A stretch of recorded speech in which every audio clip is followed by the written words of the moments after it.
नमस्कार दोस्तों, मेरा नाम है प्रदीप चौहान। बात समझनी है तो पूरी सुननी होगी। दोस्तों, कुछ दिन पहले आपने राहुल गांधी का संसद के बाहर एक बयान सुना होगा, जहां उन्होंने मीडिया वालों को अपनी ड्यूटी निभाने की नसीहत दी थी, उन्हें आईना दिखाया था। लेकिन अगर आप ध्यान से देखें तो पिछले 10-12 दिन से हेडलाइंस इन मीडिया घरानों की वही हैं जो राहुल गांधी चाहते हैं। राहुल गांधी रोज कुछ ना कुछ ऐसा करते हैं कि झक मार के ये मीडिया वाले जो स्पेस रखते हैं मोदी जी के लिए, उसमें राहुल गांधी घुस रहे हैं। और ये बात कहीं ना कहीं बीजेपी को समझ में आ रही है। उसका उदाहरण है कि राहुल गांधी कुछ भी बोलते हैं, कोई वीडियो रिलीज करते हैं, उसके तुरंत बाद या तो पीयूष गोयल या फिर कोई और मंत्री वीडियो रिलीज करता है या प्रेस कॉन्फ्रेंस करता है, रिएक्शन देता है। राहुल गांधी ने हरदीप पुरी का नाम लिया सदन में, तो एप्स्टाइन का नाम लिया, तो वो हरदीप पुरी प्रेस कॉन्फ्रेंस कर बैठे। उसके बाद पीयूष गोयल राहुल गांधी के वीडियो पर प्रेस कॉन्फ्रेंस करते, फिर टेक्सटाइल वाले वीडियो पर जो है वो गिरिराज सिंह और पीयूष गोयल दोनों वीडियो बनाते हैं। इसका मतलब तो साफ है कि एजेंडा न सिर्फ सदन के अंदर बल्कि सुर्खियों में क्या रहेगा, देश की राजनीति में आज किस पे डिस्कशन होगी, देश किस पे चर्चा करेगा, ये राहुल गांधी तय कर रहे हैं। राहुल गांधी ने ये जो माहौल बनाया है इस वक्त, दरअसल ऐसा माहौल बनाया है कि यूं लग रहा है कि राहुल मेनिया की शिकार बीजेपी हो गई, राहुल फोबिया की शिकार हो गई। क्योंकि राहुल गांधी की अगर छींक मारने की भी खबर आ जाए तो शायद बीजेपी से कोई ना कोई उस पर भी रिएक्शन देगा, उसे झूठा करार देगा। ये राहुल गांधी वही राहुल गांधी है जिन्हें 12 साल लग गए यहाँ तक पहुँचने में। पूरा सिस्टम उस शख्स के खिलाफ खड़ा था, लेकिन यहाँ तक पहुँचने की लड़ाई आसान नहीं थी। ये राहुल गांधी ने ये बदला कैसे? राहुल गांधी इतने कॉन्फिडेंस, इतने ऑफेंसिव कैसे हो गए कि सरकार पर लगातार प्रहार कर रहे हैं और सरकार पहली बार डिफेंसिव नजर आ रही है। राहुल गांधी में वो जज्बा या वो जोश या वो विश्वास कहाँ से कि वो कहते हैं कि मुझ पर एफआईआर करो, चाहे मोशन लाओ, जो मर्जी करो, मैं तो अपनी बात पर अडिग रहूँगा। क्या वजह है कि सरकार इतनी डर गई है कि कभी जो है वो रिजिजू कहते हैं कि हम राहुल गांधी को सदन से बाहर करेंगे, तो कभी निशिकांत दुबे सब्सटेंशिव मोशन लाने का दावा करते हैं या लाने की जो है वो याचिका डालते हैं। क्या वजह है कि राहुल गांधी को सदन में न बोलने दिया गया और मजबूर ये हुए कि प्रधानमंत्री भी सदन में नहीं आए, जो अपने आप में एक ऐतिहासिक है। इन्हीं सभी वजहों को जानने के लिए कि भाई ये लोकतंत्र हमारा और ख़ास करके संसदीय प्रणाली किस तरफ जा रही है, किसी ऐसे शख्स से बात करना ज़रूरी है जिसने संसद को बहुत करीब से देखा हो, संसद की कार्रवाई को जानता हो और देश की राजनीति की नब्ज़ जानता हो। तो ऐसा एक ही चेहरा मेरे जहन में आया, तो मैंने आज उनको अपने स्टूडियो में बुलाया, अपने चैनल पे बुलाया है। वो है वरिष्ठ पत्रकार रविंद्र श्योरान, जिनका खुद का भी 4 स्टेट के नाम से चैनल चलता है और जिन्होंने बहुत से टेलीविज़न चैनलों अखबारों में काम किया है और सदन को पिछले 2 दशक से ज़्यादा वक्त से पार्लियामेंट कवर कर रहे हैं।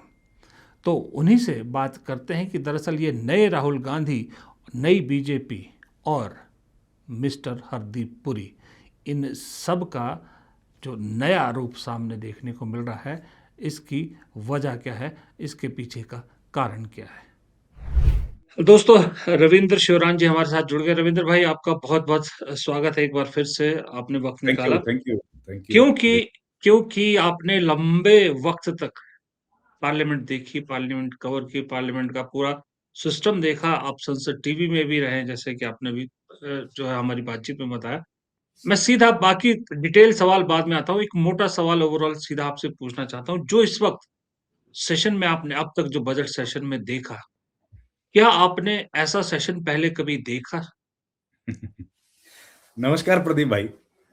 ये सवाल बहुत गंभीर है, लेकिन हमको हँसी आ रही है कि आपने सही बात बोली। पार्लियामेंट तो मैंने 20 साल से देख रहा हूँ, कवर करते, लेकिन ऐसी संसद मुझे भी नहीं पता मैंने कभी देखी कि नहीं, आज तक कभी नहीं हुआ।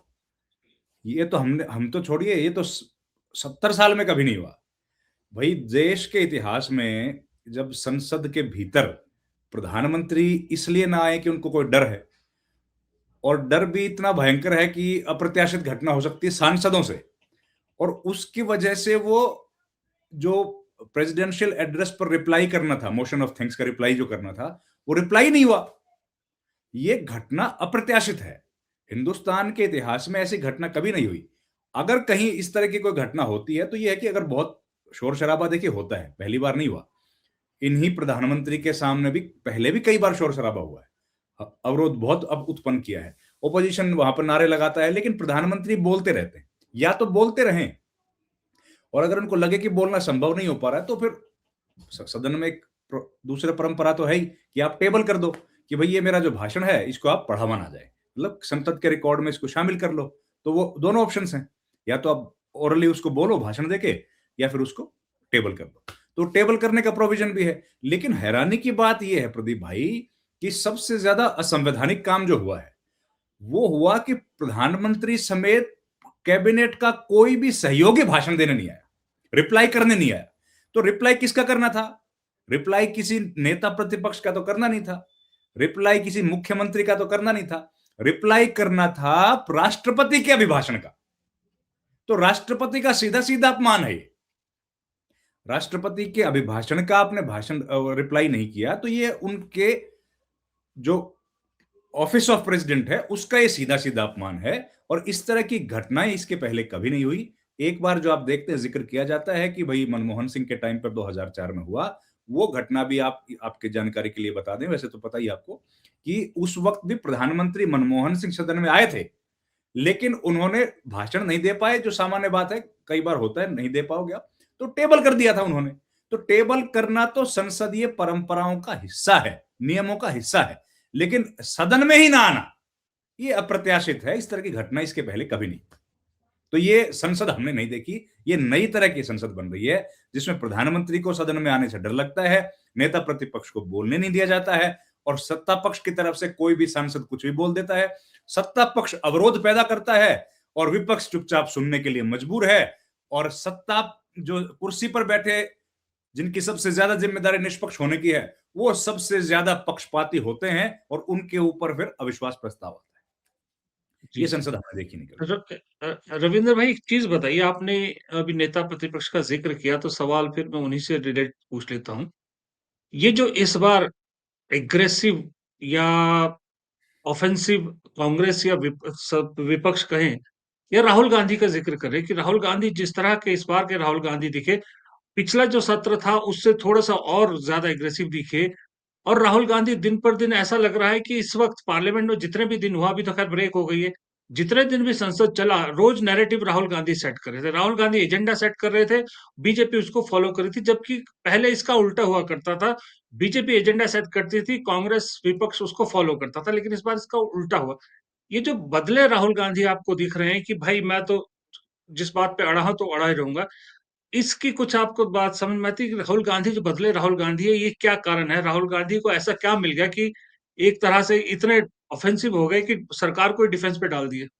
देखिए, राहुल गांधी प्रदीप भाई ऑफेंसिव हो गए, ऐसा नहीं। राहुल गांधी तो वही इश्यूज रेज कर रहे हैं जो जनता बोल रही है। ये सारे जो मसले राहुल गांधी ने बोले वो मैं और आप अपने अपने कार्यक्रमों में डिस्कस कर चुके।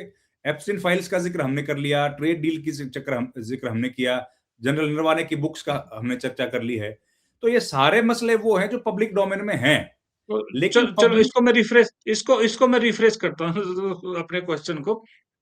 क्या वजह है कि पहली बार, मुझे तो पहली बार दिख रहा, मतलब कि बीजेपी इतनी ज़्यादा हाँ, राहुल फोबिया की शिकार हो गई कि बिल्कुल। राहुल गांधी छींक भी मारे तो उसपे भी रिएक्शन आ रहा है। मैं वही वही आ रहा हूं कि ये सारे जो इश्यूज राहुल गांधी ने रेज किए ये तो पब्लिक डोमेन में हैं। तो सरकार को डर किस बात का है? यही सरकार का डर है कि राहुल गांधी जिस बेखौफ अंदाज में, जिस निडरता के साथ सदन के पटल पर पूरे देश के सामने प्रधानमंत्री की आंखों में आंखें डालकर और जनता के दिमाग से, जहन से प्रधानमंत्री का खौफ निकाल रहे हैं ना, सरकार उससे घबराती है। क्योंकि ये सरकार सारे जो संस्थान हैं उन पर कंट्रोल करती है। अब कंट्रोल दो ही तरीके से होता है, या तो नियम से या फिर डर से। अब नियम जो है वो तो सबके लिए बराबर है, और डर जो है वो तो उसी को लगेगा जो सदन में, जो कुर्सी पर बैठा है। तो उन लोगों को डराकर अलग-अलग संस्थाओं को कब्जे में करके और किस तरीके से सत्ता चलानी है, उस काम में प्रधानमंत्री या सरकार माहिर है।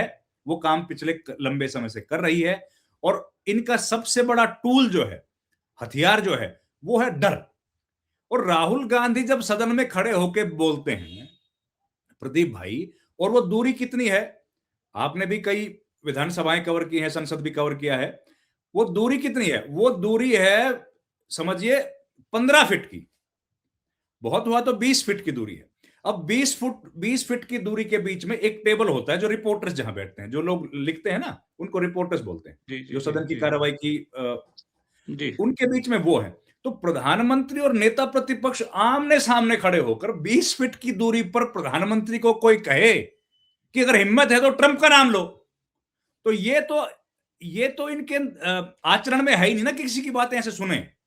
इन्होंने तो हमेशा क्या सुना है कि भाई ये जाएंगे और जिल्ले इलाही आए हैं और सब लोग झुक जाएं। तो राहुल गांधी उससे ठीक उलट कर रहे हैं। तो इस वजह से केवल राहुल गांधी मजबूती से अपना पक्ष रखते हुए नहीं दिख रहे, बल्कि प्रधानमंत्री का खौफ घट रहा है। अरे यार, ये तो इसको तो इसने ऐसे बोल दिया, इसको तो इसने ऐसे बोल दिया। अब ये जब सड़क चौक चौराहों पर नुक्कड़ों पे हम जैसे लोग और आम जो चाय पीने वाले, पान खाने वाले दुकान पर लोग बैठ के बात करेंगे, भाई राहुल गांधी ने तो कमाल कर दिया, तो साहब बताइए प्रधानमंत्री का और कहां बचेगा? क्योंकि आपने कभी 11 बरस में ऐसा तो किया ही नहीं ना कि लोग आपकी पॉलिसीज पर चर्चा करें, कि लोग आपके उन कामों का जिक्र करें जिनकी वजह से मुल्क में तरक्की हुई है। वो सब बातें तो है ही नहीं मार्केट में। जिक्र क्या है कि भाई मोदी जब जाता है तो ट्रंप के साथ गले मिलता है, वो तो पुतिन के साथ ऐसे करता है। ये तो जेस्चर्स है ना, ये तो रील्स हैं। रील्स पर कब तक चर्चा करेंगे? जब आपके सदन में खड़ा होकर आंखों में आंखें डालकर एक व्यक्ति आपसे सवाल पूछता है और आप थरथराने लगते हो, तभी तो पवन खेड़ा ने कहा ना कि भाई हर हर मोदी से घर घर मोदी, और घर घर मोदी से थर थर मोदी हो गया। वो क्यों हो गए? क्योंकि आपके पास उन सवालों के जवाब नहीं है जिनको नेता प्रतिपक्ष तो केवल पूछ रहा है। वो सवाल तो आम आदमी के है ना, वो सवाल तो सड़क पर खड़े उस आम आदमी के हैं जो पूछना चाहता है कि यार ये ट्रेड डील में है क्या? अगर जनरल नरवणे ने कुछ लिखा है तो उसमें बता दे सरकार। अब आम आदमी यही तो कह रहा है कि बता दो यार, इसमें है क्या ऐसी बात। लेकिन कोई नहीं बताने को तैयार है, क्योंकि बताने की प्रैक्टिस छूट गई है। प्रैक्टिस छूट गई है अकाउंटेबिलिटी की। और सदन जो है, लोकसभा, राज्यसभा, संसद तो अकाउंटेबिलिटी ही मांग करता है। राहुल गांधी अगर ये काम नहीं करेंगे, अगर वो सदन के भीतर इतने मजबूती से सवाल नहीं पूछेंगे, तो राहुल गांधी इसका मतलब अपनी ड्यूटी डिस्चार्ज नहीं कर रहे हैं। जिस ड्यूटी को उनको दिया गया है वो क्या है? वो वहां पर बैठ के चाय पीने की तो है नहीं। उनकी ड्यूटी क्या है? वो तो शेडो प्राइम मिनिस्टर समझिए ना। अगर ब्रिटिश पार्लियामेंट को हम लोग फॉलो करेंगे तो शेडो प्राइम मिनिस्टर हैं। उनका काम है कि प्रधानमंत्री को घेरना, प्रधानमंत्री से सवाल पूछना, और जनहित के काम में जहां सरकार पीछे रह गई है वहां सरकार से सवाल पूछ लेना। तो वो पूछ रहे हैं सवाल, अपनी ड्यूटी कर रहे हैं, तो सरकार को तकलीफ है। तो वो अपनी ड्यूटी कर रहे हैं, और जिन लोगों ने ड्यूटी नहीं करी, जाहिर है उनको दिक्कत होगी। तो अगर सरकार ड्यूटी करती तो ये दिक्कतें नहीं आती। अगर प्रधानमंत्री मोदी के जो जितने भी भाषण आप देखें, उनके भाषणों में प्रदीप भाई आप बिल्कुल अंतर नहीं कर पाएंगे कि अगर आपके सामने वीडियो ना प्ले करूं तो ये भाषण किसी रैली का है, या ये भाषण किसी ब्यूरोक्रेट्स को वो एड्रेस कर रहे हैं, या सदन को वो एड्रेस कर रहे हैं, या कोई जयंती में वो भाषण दे रहा है। सारे भाषणों का एक जैसा मजमून है, वही पॉलिटिकल बातें, वही जो है गुमराह करने की बातें। हमने ये किया, हमने ये किया, और नेहरू ऐसे थे, पुरानी सरकारों ने ये किया, पुराने भ्रष्टाचार। आज की या जिन नियमों के हवाले से उनको बात करनी चाहिए, अपनी पॉलिसीज को डिफेंड करना चाहिए, देश के सामने एक पर्सपेक्टिव रखना चाहिए, वहां पर सरकार फेल है। तो उस फेलियर को राहुल गांधी रेज कर रहे हैं। बाकी कोई ऐसा प्लेटफॉर्म है नहीं जहां पर रेज कर पाए, या सरकार को जरूरत नहीं है जवाब देने की। तो इसीलिए सदन के भीतर राहुल गांधी जब बोलते हैं और उन मुद्दों को उठाते हैं, एग्रेसिव तरीके से उठाते हैं, तो सरकार बैकफुट पर आती है। और सरकार के हर सेंटेंस पर, राहुल गांधी के हर सेंटेंस पर या तो स्पीकर, या कोई सदस्य, या कोई कैबिनेट का सहयोगी प्रधानमंत्री का हर बार डिस्टर्ब करता है। इस तरह के जी, नजारे तो केवल डर से ही दिखते हैं, और तो इसके पीछे कोई कारण जी। है नहीं। रविंद्र भाई, अगर इन पिछला 12 साल होने को है इस सरकार को, अगर मैं 12 साल का अगर लेखा-जोखा देखूँ जो मुझे नज़र आता है, मैंने इतनी चौतरफा घिरी हुई सरकार 12 सालों में नहीं दिखी थी जितनी इस बार है, चाहे वो नरवाने वाला मामला हो, चाहे एप्स्टीन फाइल का हो, चाहे ट्रेड डील का हो, चाहे और चीज़ों चारों तरफ से इस टाइम घिरी हुई है और इस वक़्त राहुल गांधी भी सबसे ज़्यादा खतरनाक प्रहार कर रहे हैं, पूरा विपक्ष प्रहार कर रहा है। लोकसभा स्पीकर के खिलाफ अविश्वास प्रस्ताव मुख्य चुनाव आयुक्त के खिलाफ प्रस्ताव लाने की बात की जा रही है। ऐसे में जैसे ही राहुल गांधी कुछ वीडियो डालते हैं, कुछ बयान देते हैं, तुरंत पीयूष गोयल, निशिकांत या गिरिराज सिंह ये सब बयान आ जाते हैं। आपको थोड़ा-सा ऑड नहीं लग रहा है कि कहाँ है अमित शाह, कहाँ है राजनाथ सिंह, कहाँ है नितिन गडकरी जैसे ये बड़े स्टॉलवर्ड कहाँ हैं? ये क्यों नहीं डिफेंड कर रहे? जी, डिफेंड तो उसको करेंगे ना जो डिफेंसिबल हो। अब सरकार के इतने सारे लूप हाँ, होल्स, एक ए इतनी ए वीकनेस। एक एक एक एक वर्ड में ही आपने वाक़ई में पूरा निचोड़ कर दिया। अब डिफेंड करने के लिए तो आपको अब अगर इतना आसान डिफेंड करना होता तो प्रधानमंत्री किसी का नंबर आने देते। अरे भाई साहब, प्रदीप हुँ, भाई, जब किसी जगह पर टॉयलेट का उद्घाटन करना हो तो भी बटन दबा के खुद पीएम करते हैं। तो इतनी बड़ी ट्रेड डील आ गई और कोई जिक्र ही नहीं। वो आप याद कीजिए ना, वो कहाँ गया था अभी, चांद पे जो अपना गया था, हुँ। उसमें भी झंडे वो फहरा रहे थे सर यहीं जी, बैठ जी। के। तो आप जी, जी, कहाँ जी, नंबर जी। आने दे रहे हैं? क्रिकेट की टीम का मैच हो तो नहीं छोड़ते। तो जाहिर है कॉम्प्रोमाइज्ड है। तो उन्होंने बोला है ये तो राहुल गांधी के शब्द हैं। लेकिन कम से कम प्रधानमंत्री अगर नहीं आ रहे हैं तो जाहिर है सरकार बैकफुट पे है। और जब सरकार बैकफुट पे है तो कोई कैबिनेट का सहयोगी नहीं आ रहा। आगे किसको किया जा रहा है? सांसदों को। सांसदों को आगे कर रहे हैं। वो भी किसको सांसद को आगे कर रहे हैं? निशिकांत दुबे जैसे लोगों को, जिनको सलीका इस बात का तक नहीं है कि सदन के भीतर किस तरह की भाषा का उपयोग किया जाता है। और क्या है ये आपने बिल्कुल जो बात कही ना, ये बस वही बात है कि राहुल गांधी इतना एग्रेसिवली जो बोल रहे हैं, पूरी मीडिया में छाए हुए हैं और बाकी सारे मंत्री गायब हैं। तो उन प्रधान अब ये जो मीडिया में राहुल गांधी छाए हुए हैं, उनको मीडिया से बाहर निकाल के अपनी हेडलाइंस को मैनेज करने के लिए अब ये मोशन किया जा रहा है। नहीं तो हुँ, मोशन का तो कोई मतलब ही नहीं है। ना तो कोई प्रिविलेज तो होता है लोकसभा में। अगर किसी लोकसभा सदन के भीतर या सदन के बाहर सदन से जुड़े किसी व्यक्ति के बारे में कुछ गलत किया गया हो, तब तो प्रिविलेज लेके आओगे। ऐसा तो कुछ हुआ हुँ, नहीं। एक दूसरा, सब्सटेंटिव मोशन क्या है? सब्सटेंटिव मोशन तब आएगा जब राहुल गांधी ने कोई ऐसा काम कर दिया हो, ऐसा कोई काम किया हो जो अनबिकेमिंग ऑफ ए पार्लियामेंटेरियन हो। जैसे पूर्व में जो एग्जांपल्स हैं, 1951 से हम लोग तो कोट कर सकते हैं। उस टाइम तो प्रोविजनल लोकसभा थी, चुनाव तो 52 में हुए। 1951 में जवाहरलाल नेहरू ने एक मोशन मूव किया था एच जी मुदगिल के खिलाफ।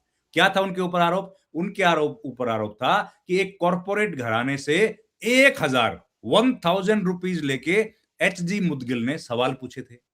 उसकी उनकी इंक्वायरी हुई। ऐसे आरोप हैं क्या? 2005 के वो कैश फॉर क्वेरी, वो सारी चीजें तो आजकल मार्केट में तैर ही रही हैं। लेकिन वो क्या होता है, वो ऐसा तो कुछ है नहीं राहुल गांधी के खिलाफ। राहुल गांधी ने तो यही तो कहा कि यार जो सवाल मार्केट में घूम रहे हैं हम तो वही तो पूछ रहे हैं पटल पे। और सदन के पटल पे पूछने का फायदा क्या होता है प्रदीप भाई, कि भाई वो कोर्ट की स्क्रूटनी से बच जाता है। आपको इम्यूनिटी हासिल है। कोर्ट भी अब आपसे कोई सवाल जवाब पूछ नहीं सकता कि आप ये प्रूफ कहां से इसका प्रूव करो, या आपने जो बातें बोली इनके पीछे कोई कारण है, या कोई डिफेमेटरी एक्शन कोई ले सकता है, वो नहीं ले सकता। तो जाहिर है वो सदन के पटल पे पूछेंगे, उन कम्युनिटी उसका एक्सरसाइज करना चाहते हैं, इसलिए वो सवाल वहां पूछे जाते हैं। और अब इनको आगे किया है ताकि ये सब्सटेंटिव मोशन, ताकि हेडलाइन को किसी तरीके से मैनेज कर ले। जो पूरी चर्चा का केंद्र राहुल गांधी बने हुए हैं, वो राहुल गांधी से हटकर कहीं और चला जाए। इससे ज्यादा कोई कोशिश नहीं है। अगर अगर तो मोशन लेके आ गए, अगर मोशन लेके आ गए, तो वो जो चीजें राहुल गांधी कह रहे थे वो तो रिकॉर्ड में आएंगी। रिकॉर्ड से ही तो बच के भाग हुँ। रही है सरकार कि रिकॉर्ड पे ना आए। सही बात अगर है, आपने रिकॉर्ड में मोशन आएगी। मूव किया तो मोशन पे तो डिबेट होगी। भाई मोशन तो बिना डिबेट हुँ, के नहीं जाएगा ना। एक बात। दूसरा, डिबेट होने से पहले क्या होगा? कमेटी बनेगी। कमेटी बनेगी, उस कमेटी में सारे रिकॉर्ड आएंगे। वो रिकॉर्ड की जब कमेटी अपनी रिपोर्ट सौंपेगी तो रिकॉर्ड के साथ कमेटी जो है वो एनेक्चर में सारी डिटेल लगाएगी। वो डिटेल लगाते हाँ, ही स्पीकर को जब आप वो रिपोर्ट पेश करोगे तो वो बन जाएगा कोर्ट सदन की प्रक्रिया का हिस्सा। हिस्सा बन गया, फिर तो सरकार का फायदा क्या हुआ? सरकार तो फायदा चाहती क्या है हुआ? कि वो सही हिस्सा ना बने, रिकॉर्ड से बाहर रहे। तो ये पूरी घटनाक्रम सिर्फ हेडलाइन मैनेजमेंट का है, इससे ज्यादा कुछ नहीं है। हाँ, लेकिन भाई गोदी मीडिया वाले इसको पूरा माहौल बनाते हैं कि ये फलाना मोशन देखो, हुँ, ढमकाना मोशन। अरे सब्सटेंटिव मोशन तो अविश्वास प्रस्ताव भी सब्सटेंटिव मोशन है, जो सरकार के खिलाफ आता है वो भी है, जो प्रधानमंत्री भाषण ये नहीं दे पाए थे जो राष्ट्रपति का अभिभाषण पर, वो भी सब्सटेंटिव मोशन है। सब्सटेंटिव मोशन तो सारे ही होते हैं ना, उसमें आपको तो एक इशू रेज करना पड़ेगा। जो सवाल करे हैं निशिकांत दुबे ने, वो क्या है? इनके सोरोस के साथ संबंध है, इनके फोर्ड फाउंडेशन के साथ है। इसमें लोकसभा क्या करेगी? लोकसभा का क्या लेना देना इस बात से? अरे संबंध है तो तुम्हारी सरकार फेल है ना, संबंध है तो आपकी सरकार की फेलियर है ना, कि वो ऐसे आदमी को आज तक क्रिमिनल केस में फंसा नहीं पा रही है या उसके खिलाफ सबूत इकट्ठे नहीं कर, वो कौन करेगा? लोकसभा के पास तो इन्वेस्टिगेटिंग अथॉरिटी है नहीं, उनके पास तो इंटेलिजेंस है नहीं, तो वो क्या कर लेंगे इसमें? आप बाहर से प्रूव करके लेके आओगे चीज, कोर्ट में साबित करोगे, तब उस पर कोई एक्शन को ले सकता है ना लोकसभा।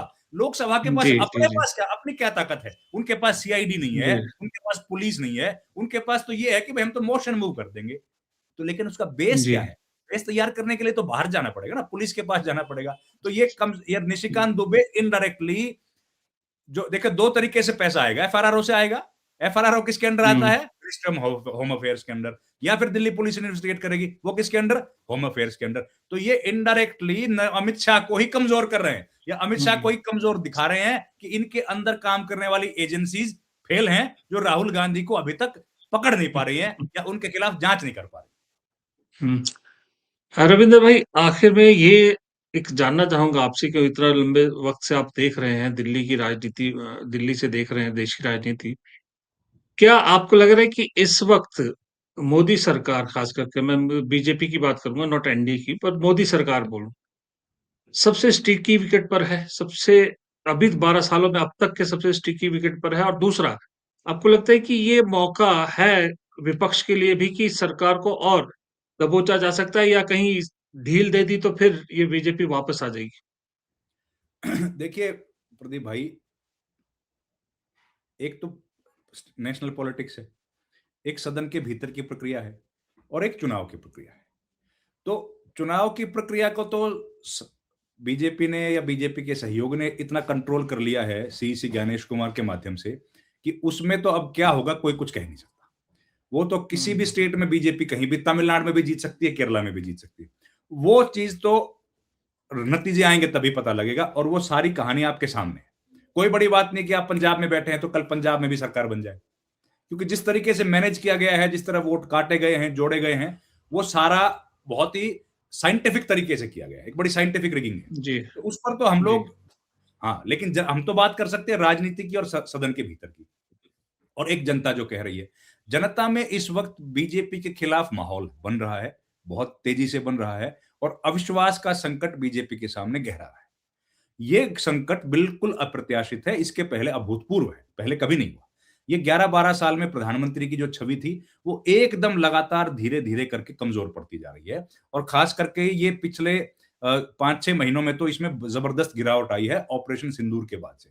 ऑपरेशन सिंदूर इनके लिए समझिए कि एक ऐसा बन गया, और ट्रंप ने जो ट्वीट किया, उसके बाद से लगातार सरकार स्टिकी विकेट पे है। और अब जो ट्रेड डील हुई है, या एप्स्टाइन फाइल्स का जिक्र हुआ है, और ये यूजीसी वाला जो मामला आया है, तो इनका जो कोर वोट बैंक था, वो वोट बैंक भी हिल गया है।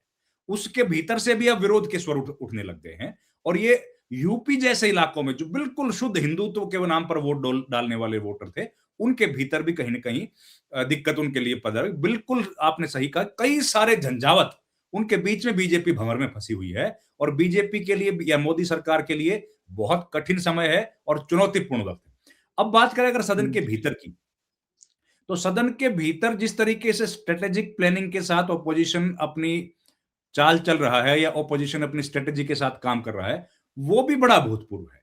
इसके पहले हमने इतना मजबूत, यूनाइटेड, संगठित विपक्ष देखा नहीं कभी, कि एक तरफा जो राहुल गांधी कह रहे हैं उसके साथ सारे लोग खड़े हैं, और इसी यूनिटी की वजह से बीजेपी परेशान नहीं है।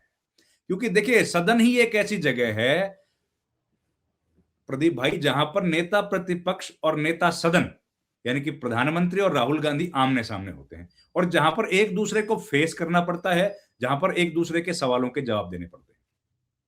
तो जब 2024 से जिस दिन नतीजे घोषित हुए हैं, और जिस दिन पहले दफा राहुल गांधी ने लोकसभा में अपना नेता प्रतिपक्ष के तौर पर पहला भाषण दिया, उस दिन से लेकर आज तक जब हम लोग ये बातचीत कर रहे हैं, राहुल गांधी और प्रधानमंत्री मोदी के बीच में दिन रात का अंतर है।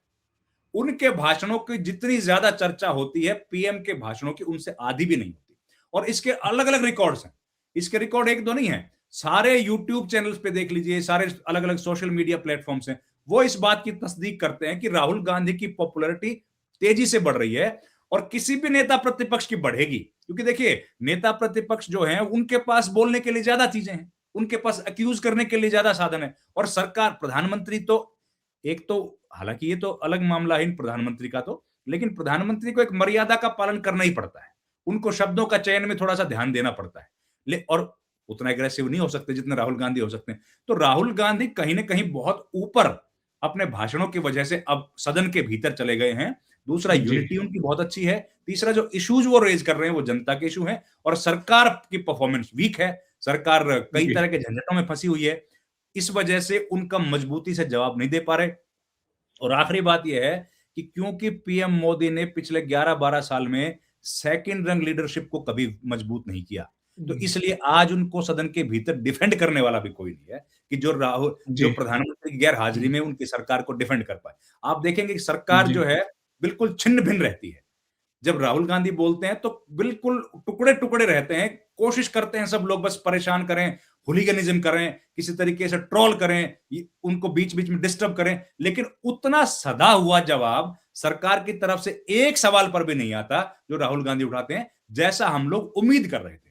अगर यही सरकार जी दूसरी होती तो शायद, या और इनके पास 3-4 नेता होते, जेटली होते, सुषमा होती, तो शायद ये स्थिति ना होती। वो बहुत अच्छे हाँ तरीके से सही माहौल को संभाल पाते। लेकिन क्योंकि जी 11 साल में वो लीडर खड़े नहीं किए, जो लीडर खड़े थे उनको कमजोर किया है, उसकी वजह से भी मोदी जी को ये परेशानी आ रही है।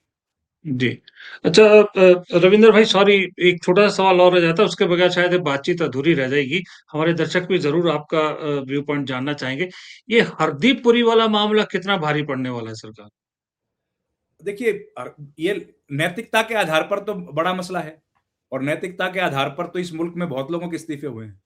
इसी सरकार में एमजे अकबर का हुआ था, हमारे वरिष्ठ पत्रकार साथी हैं, उनका इस्तीफा तो नैतिक आधार पर ही हुआ था। उनके खिलाफ मी टू का एक लेकिन कैंपेन चला। लेक लेक लेकिन लेकिन उसपे भी एक कहा जाता है ना अगर एमजे अकबर की जगह उनका नाम एमजे सिंह होता तो शायद ना होता इस्तीफा। चलिए, वो भी आप सही कह रहे हैं, लेकिन और सरकार उस वक्त नई भी थी, हो सकता है तब नई थी तो थोड़ी सी डाउन हो गई हो। लेकिन ये है कि एक इस्तीफा हुआ था मॉरल ग्राउंड्स पे, और दूसरा ये मामला फंसा है। तो इस मामले में भी स्थिति वही है कि डिफेंड करने के लिए सरकार के पास कुछ है नहीं। अब इतने बड़े अधिकारी थे, हरदीप सिंह पुरी वहां पर एम्बेसडर रहे, और डिप्लोमेट्स का आप जानते हैं जीवन कैसा है, वो तो लगातार अलग अलग तरह के लोगों से मिलते हैं। उसमें भी आप एप्स्टाइन से मिल रहे हैं, और अभी तो थोड़ी सी लीक हुई है ना, अभी तो डिटेल आना बाकी है। वो तो लाखों पेज हैं, लाखों पेजों में और हो सकता है एम्बेरस करने वाली तस्वीरें कुछ आ जाए सामने। लेकिन अभी तक जो है, अभी तक हमको ये जरूर कहना पड़ेगा कि किसी तरह के अनैतिक काम में उनकी संलिप्तता जाहिर नहीं हुई है। कि जी। जिस तरह का एप्स्टाइन का जो कैरेक्टर था, या उनमें अभी तक हमारे देश के किसी भी व्यक्ति का नाम नहीं आया है, ना किसी कारोबारी जी। का आया है, ना किसी ब्यूरोक्रेट का आया है, ना किसी नेता का आया है। लेकिन उसके एप्स्टीन जैसे व्यक्ति के साथ संबंध रखना, और ये जानते हुए कि ये सेक्सुअल ऑफेंडर है और इसमें पिडीफाइल है, उसके बावजूद संबंध रखना, इसको जस्टिफाई करना हुँ, बड़ा मुश्किल काम है। और सरकार के बड़ा लिहाज से मुश्किल है। इसको जस्टिफाई करना बड़ा मुश्किल है। ऐसे में सरकार पहले ही बहुत सारे मामलों में घिरी है। फिर दूसरा क्या है कि जो लीक हुई है, अभी तक जितनी इंफॉर्मेशन है, कि भाई डिजिटल इंडिया के स्टार्ट होने से पहले ही, डिजिटल इंडिया के स्टार्ट होने से 8 महीने पहले डिजिटल इंडिया जैसे पॉलिसी पर बात कर रहे हैं एप्स्टाइन के साथ, और इस तरह के कई सारे वो सरकार के लिए बड़ी दिक्कत पैदा करती हैं, क्योंकि सरकार के जो पॉलिसीज फ्रेमवर्क है वो लीक कैसे हो जाएगा? वो तो पूरी जी। सरकार पर सवाल खड़े कर देता है ना, कि सरकार का एजेंडा इसका मतलब कौन चला रहा था। और जो कांग्रेस ने भी बातें कही, आपने भी सुनी होंगी कि भाई उस दौर के जो एम्बेसडर्स थे, अरुण सिंह थे, नवतेज सरना थे, उन लोगों का कोई जिक्र नहीं है। ये एस जयशंकर थे, इनका कोई जिक्र ही नहीं है।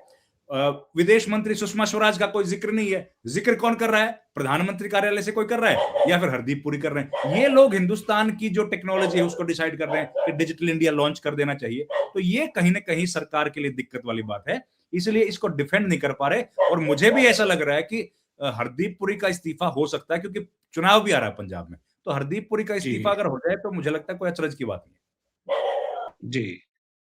चलिए रविंद्र भाई, बहुत-बहुत शुक्रिया इतना वक़्त निकालने के लिए। अब दूसरी बात ये है कि इस देश की बदकिस्मती कहिए, मिज़ाज कहिए या जो मर्ज़ी कहिए, कि ये सारे मुद्दे जब उठते हैं, उसके बाद जब चुनावी मोड में आते हैं, कहीं का भी चुनाव हो, उसके नतीजे जो है ना सारी चीज़ों पर पानी फेर देते हैं। अब सम, केरल सब आपके सामने ही है।